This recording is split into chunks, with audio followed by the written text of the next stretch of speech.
Всем привет! С вами я, Анатолий Наговицын. В конце прошлого месяца Арсений Николаев попытался ввести принудительную вакцинацию. Это ему не удалось. И сейчас он объявил о мерах поощрения среди тех, кто вакцинировался. Наша власть не понимает, что многие наши сограждане не хотят вакцинироваться, потому что думают, что у них уже есть антитела. И я их понимаю. Ведь получение вакцины уже с большим количеством антител в организме может вызвать осложнения. Между тем, наличие антител можно выяснить только с помощью анализа, которую бесплатно в нашей республике нигде не делают.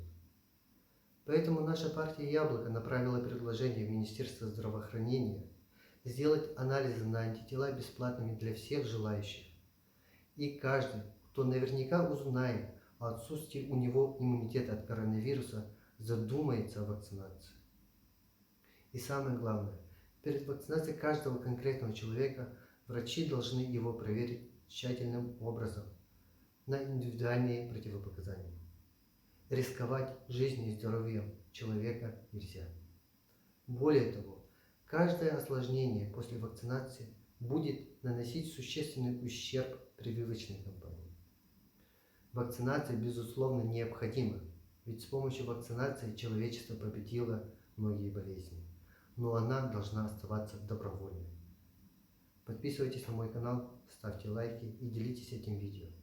Берегите себя и своих родных. Всем пока!